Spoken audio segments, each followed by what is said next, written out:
అందరికీ నమస్కారం. శతావధాని కవిసింహం శ్రీ పోకూరి కాశీపతి గారి శ్రీ సిద్ధయోగి చరిత్రము 18వ భాగం ఈరోజు కావ్యపట్టణం చేస్తున్నారు శ్రీ నూతలపాటి వెంకటరత్న శర్మ గారు. శ్రీ రత్న శర్మ గారికి స్వాగతం. మేరు ధరాధర ధైర్యా నీరది గాంభీర్య ప్రథిత నిస్తుల చర్యా వారణ రిపునిభ శౌర్యా వీర బ్రహ్మార్య శిల్ప విద్యాధుర్యా.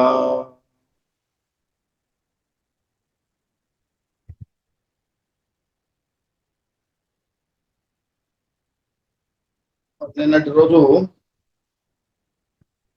అచ్చాంబ యొక్క సౌందర్య వర్ణన చేశారు కవి. ఆయన చేటి ద్వారా చెప్పించారు. నాయికా నాయకులు స్వయంగా చేసినటువంటి ఇది కాదు, ఈ వర్ణన అంతా కూడా చేటి ద్వారా చేయించారు. ఇంకా నిన్న చేటి ప్రసంగం పూర్తి కాలేదు. ఆమె ఇంకేమేమో చెబుతోంది. ఆమె యొక్క మోహనాంగి సుగుణములను గణింప వాక్పతిగనైన వశము కాదు, కానీ వెలదిని ఇంతకన్నా వినగదే ఒప్పుల కుప్పయనుట మేలు గోవిదాడియా అని నా మాటల్లో నేను చెప్పిన దానికన్నా కూడా ఎక్కువ. అందుకని దానికి ఎలా చెప్పాలి అనే దానికోసం ఇంకా చివరికి ఏమన్నదంటే, ఈ అందాన్ని వర్ణించడానికి బ్రహ్మకైనా వశం కాదు అనే మాటతోటి. అప్పుడు దానికి ఆయన ఏమన్నాడంటే, సరే ఇన్ని మాటలు చెప్పాల్సిన అవసరం లేదు, నేను ఇప్పుడు అతడికి చనుదించగా ఎలా నేను ఇప్పుడు రావాల్సిన అవసరమే ఉన్నది. కన్నె జననీ జనకులు పనిభూని వచ్చి నన్ను తోడ్కొని చని ప్రతిమాలి తమ కూతురు నిడరే.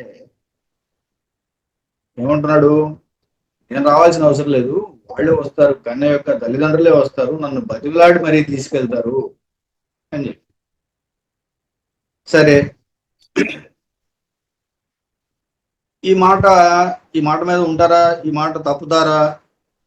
ఎలా? దానికోసం ఏం చేసిందంటే ఈ చేటి తెలివిగా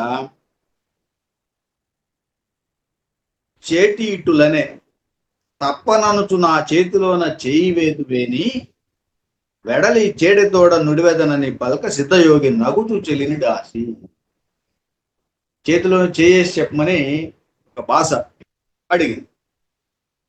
దానికైనా తప్పను ముమ్మాటికి నా ఒప్పుల కుప్పకును వగపు నుడుగుమటంచున్ చెప్పగా ఇక ఏగవే అని ఆ పడుతుక చేతిలోని హస్తము వేసెన్. సరే, ఏం చెప్తున్నాడు? తప్పను మాట తప్పను ముమ్మాటికి ఆమెను కూడా దుఃఖించవద్దని చెప్పండి. అలాగే ఆ పడుతుక చేతిలో చేయి వేసి చెప్పమన్నది కదా, అందువల్ల చేయి ఉంచి భాష చేసి తప్పకుండా వస్తాను. ఇలా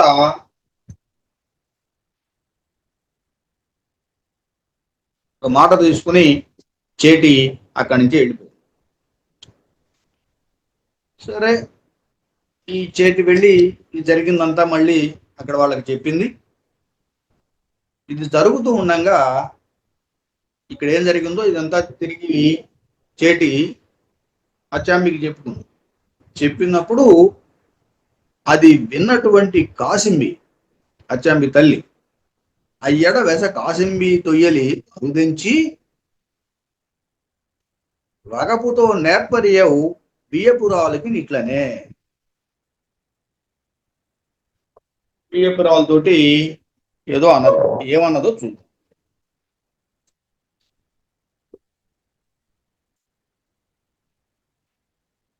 ఏమంటోంది?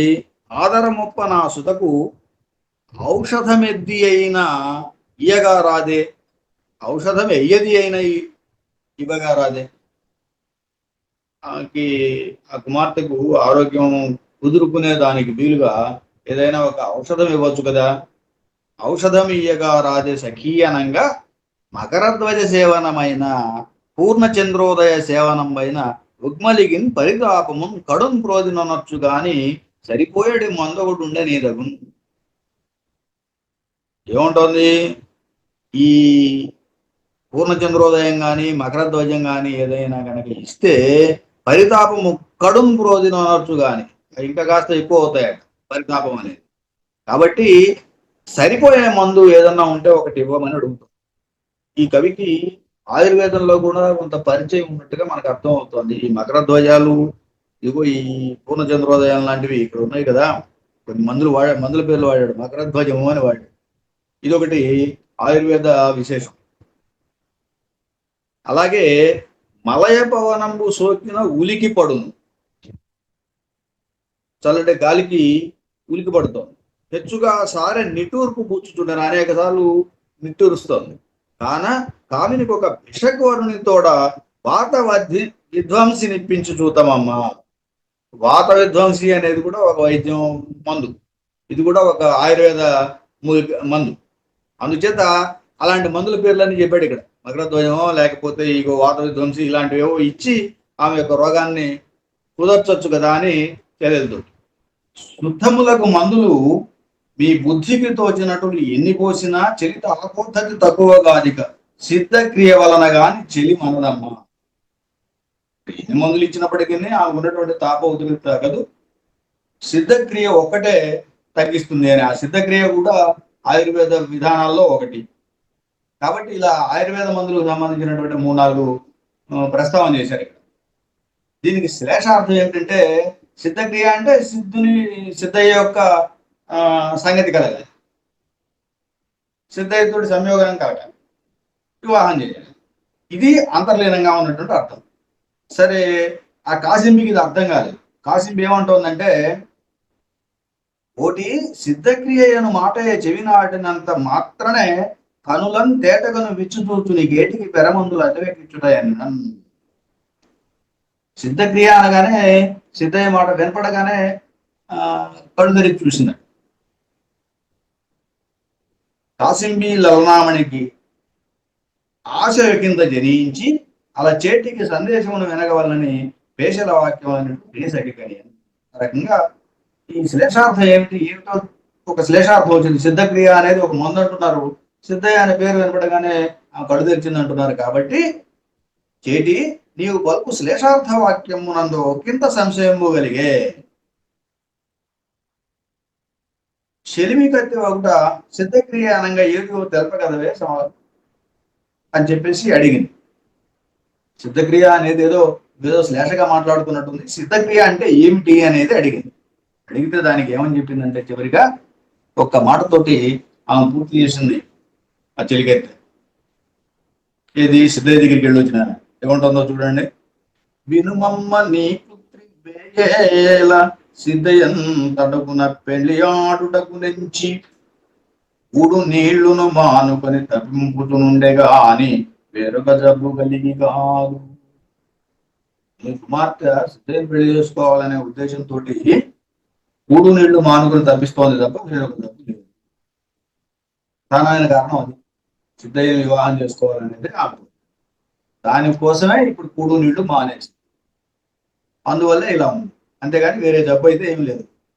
కావున మీరని కాంత భరించిన సిద్ధయ్యకి పెండిటప్పు అది సిద్ధక్రియకున్నట్లుగా మీ దుహిత దుర్లభము అదే సిద్ధక్రియ. ఏం లేదు, సిద్ధులకి వివాహం చేయడమే సిద్ధక్రియ. అది కనుక చేయకపోతే మీ కోట జీవించడం దుర్లభము, బ్రతకదమ్మా అని చెప్పి. కాన నా మాట దబ్బరగా ఆదటంటున్న లరచలను తెల్పగా అల్లిగా నటకు వచ్చి చెడి మాటలు నాలించి చిత్తదోప తనయ ధరికే. అప్పుడు ఈ మాటలకి అల్లిఖాన్ వచ్చాడు అక్కడికి. అల్లిఖాన్ వచ్చి ఆయన ఏమన్నాడు, అమ్మా నిన్నొక ప్రభునకు సమ్మతితో నిచ్చి పెళ్లి సలిపియు మీ సౌఖ్యములను చూడనించి దీని మాటిది బిదవాని ఎడికి కోరన్. ఆయన బెదవాడు, ఇవ్వ లేనివాడు మన బతుకున్నాడు. అట్లాంటి పేదవాడిని కోరుకోవడం ఏంటి? నిన్నేదో ఒక పెద్ద ఉన్నవాడికి ఎవరికో కట్టబెడదాం అనుకుంటే ఎరుగవేమో, నీకు తెలియదేమో పూర్తిగా. సిద్ధడన్న మతభ్రష్టుడు, ఆయన మతభ్రష్టుడు. అరయన్ బీదవాడు, దానికి తగ్గట్టు పేదవాడు. మూడో లక్షణం ఒకటి ఉంది, తిరుగుబోతు. తిరుగుబోతు అంటే సామాన్యంగా లోకార్థంలో చెప్పుకునే తిరుగుబోతుని కాదు, బైరాగి, ఏమి పట్టకుండా సన్యాసిలాగా తిరుగుతాడు అని. కాన వాని కోరగా నేల హృదయం మార్చుకునుట నీకు మంచిదమ్మా. ఇది కాబట్టి నీ మనసు మార్చుకోమని చెప్పి అన్నాడు ఆయన. దానికి మరింత కోపగించుకుని ఏముంటుందో తెలుసా, మన భాగ్యం ఎంత, మనకెంత భాగ్యం ఉంది, మనమంతా యశో విషయాలు అని మార్గం. ఆయన ధనుడు, ఇటుల తెగడ నీకుంజలునే ఆ పుణ్యపురుషుడు చరితలు వినియున్. అలాంటి వాడిని నువ్వు నిందించడం తప్పు. ఆయన పుణ్యచరితలు చాలా విన్నావు కదా అని తానే చెబుతోంది స్వయంగా. కొన్ని ఏం చెబుతుందో చూడండి. కడప నవాబు చెంగట రాతికి సలాము పెట్టి రక్కలు చేసినట్టి ఘనుడు. మనం ఇంతకుముందు చెప్పుకున్నాం ఈ కథని.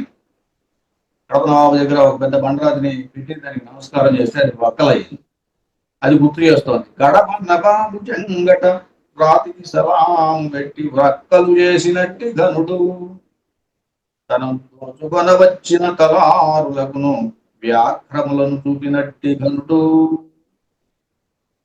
వీరబ్రహ్మేంద్ర స్వామి మఠంలోకి వెళ్ళిన, జీవ సమాధిలోకి వెళ్ళిన తర్వాత ఆయన ఇచ్చినటువంటి కమండలాలు పాదుకలు తీసుకుని వస్తూ ఉన్నప్పుడు ఇద్దరు తలారులు అతన్ని అడ్డగించారు. అప్పుడు పులులను సృష్టించి వాళ్ళ మీదకి తోలాడు అనేది మనం ఇంతకుముందు చెప్పుకున్నాం.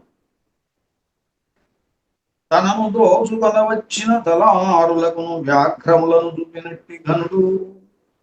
సర్పదష్టుండై సమసిన రెడ్డిని పట్టుగా బ్రతికించినట్టి ఘనుడు.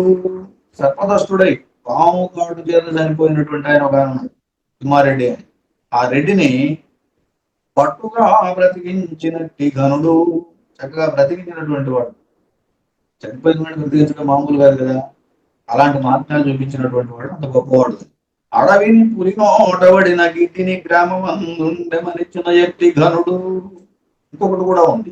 అడవిలో ఎక్కడో ఉన్నటువంటి ఆవుని పులి పట్టుకుంటే ఆయన ఇక్కడ నుండే మందలించాడు. ఇది ఆ గ్రామ కరణం ముందు జరిగింది, ఇదంతా పాపరాజు ముందు ఆ ఘటన పూర్తి చేసి, తనియమామేవ మా మేనబావయే అనుచువినమే అట్టి పుణ్యుని నీవు నిరాదరముగా నిరసించినంతనే అల్పుడగనే వేగునే దిగినతడినా విపుడు తండ్రి. రసించినంత మాత్రం చేత అతనేమి తక్కువ కాడు, ఆయనే నా భర్త అని చెప్పి ఆయన మేనబావ అని చెప్పి గట్టిగా చెప్పింది. ఆ మాటకి కాశీంబి కూడా తండ్రి మాటలు వినకుండా ఇలా మాట్లాడటం ఏమిటి, ఇలా మాట్లాడితే నీ స్నేహితులే నవ్వుతారు అని కొంచెం ఏదో చెప్పబోయింది.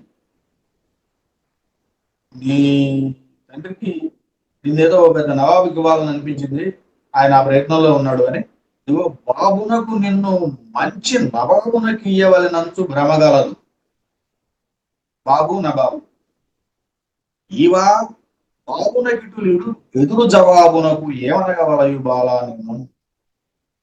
మీ తండ్రికి బాబు అంటే ఇక్కడ తండ్రి అని, బాబునకు ఇటులుడు ఎదురు జవాబునకు మనగ వలయు బాలా నిన్ను, ఏమనగవలయు బాలా అని. కాబట్టి ఇలాంటి తండ్రికి నువ్వు ఎదురు చెబుతున్నావు, ఏమనాలి. సరే, చివరిగా ఒక మాట ఏం చెప్పిందంటే, అన్నతల్లితో అచ్చాంబి, తల్లిరో మీరలు ఇట్లా వృధా ప్రసంగములను నచ్చిన సుంతేని ఫలము లేదు. సిద్ధయోగికి నుండి పెళ్లి చేయరే నీ ప్రాణములు వీడుదానా నీ బాధమా.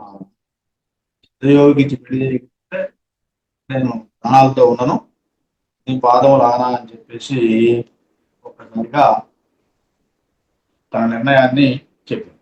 ఇక తల్లిదండ్రులు కూడా ఇది వినదు మాట, ఎందుకన్నా మార్గం లేదు, వెళ్ళి మన ప్రయత్నం చేద్దాం, అత్తవారింటికి పోయి వాళ్ళని చెప్పి తీసుకొద్దామని చెప్పేసి అనుకున్నారు. అమ్మరో మా అత్తవారింటికి చేరి వారిని మంచి చేసుకుని నన్ను మా బావకు చెందుగా నడిపి నమ్మును తెలిపి మా అత్త నిటకు సమ్మతి తోడ్కొని వచ్చినట్లయిన ఆమె నన్ను ఆదరించి అన్నమ్ము తిను అన్న అరగింతును గాని లేకున్న తిననిటలేచు కసరు కొనినంతనే ఇక గాదటంతురయముగా వారలేరు సాహెబు టెంకికి చేరి తొలుతన్నెట్టబడినట్టు నిక్కులరి. ఇంకా మూర్ఖంగా కూతురు ఎప్పుడైతే తినను ఇంకా నువ్వు వెళ్ళి అత్త దగ్గరికి వెళ్ళి అవి ఒప్పించి తీసుకొచ్చి అలా చేసుకుంటానని ఒప్పించి ఇన్ని చేస్తే గాని నేను అన్నం తినను అని ముందుగానే చెబుతోంది. ఆ మాటకి ఇంకా వీళ్ళు ఏం చేయలేక తిన్నగా ముందు ఎవరినైతే ఆదంగని వీళ్ళు ఇంతకు ముందు ఒకసారి ఎలగొట్టారు కదా ఇక్కడ నుండి ఇంటికి వచ్చిన దాన్ని, ఆమె ఇంటికి వెళ్ళారు మళ్ళీ. మరి ఆమె ఊరుకుంటుందా? ఇప్పుడు ఆమె కూడా ఊరుకోదు కదా. తను ఎలా అన్నారో తాను కూడా అలా అంటుంది కదా. తన మాటలు పడి ఉన్నది కాబట్టి ఇప్పుడు మాటలు అంటుంది, అంతకన్నా తేడా ఏం లేదు. అదిగో ఆ మాటలు ఏమన్నదో చూడండి. కులమూరలెల్లరు వెలివేసినట్టి మా వాసమునకు నెట్టి వచ్చితమ్మా ఎటు వచ్చితమ్మా ధనికురాలవు కదా పెను పేదవారితో బియ్యమే విధముగా కావింతువమ్మ తిరుగుబోదగున కొమరునకు నీ ముద్దు పుత్రిక నెడులీయమోనితమ్మ మాయలాడిని చేరి మాట్లాడు స్వాంతమొప్పెనమ్మ. అక్కడ వరుసన 4 మాటలు ఉంది. ఆ 4 మాటలకు తిరిగి అప్పచెప్పేసి మొదట ఏమన్నది?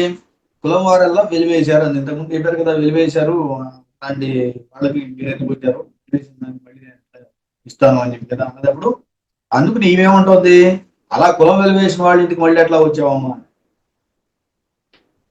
ధనికురాలవు కదా పేదవాళ్ళ ఇంటికి ఎట్లా వచ్చావు? అదిగో ఆ మాట కూడా అన్నారు కదా, ధనికురాలు మీరేమో పేదవాళ్ళు అని చెప్తున్నారు కదా, అటువంటి పేదవాళ్ళని ఎత్తుక్కుంటూ ఎందుకు వచ్చావు అని అడుగుతావు. అటువంటి వాళ్ళకి బియ్యం ఎట్లా ఇస్తావు? తిరుగుబోతుకు నా కుమారుడుకు నీ ముద్దు పుత్రంగా ఎట్లా చేయకుంటుందమ్మా? తిరుగుబోతు ఆ మాట కూడా అన్నారు కదా, వైరాగిలాగా తిరుగుతుంటాడు. అలాంటి వాడికి వాళ్ళు ఎట్లా ఇస్తావు, ఎట్లా ఇవ్వాలనుకుంటున్నావు? మాయలాడి చేరి మాటలాడటం నీకు ఇప్పుడు ఎట్లా స్వాంతం అవుతుందమ్మా? రోజు నన్ను మాయలాడని కూడా అన్నావు కదా, అలాంటి దానికి నా దగ్గరకు వచ్చి మళ్ళీ ఇవన్నీ మాట్లాడడానికి నీ భాష ఎట్లా అవుతుంది?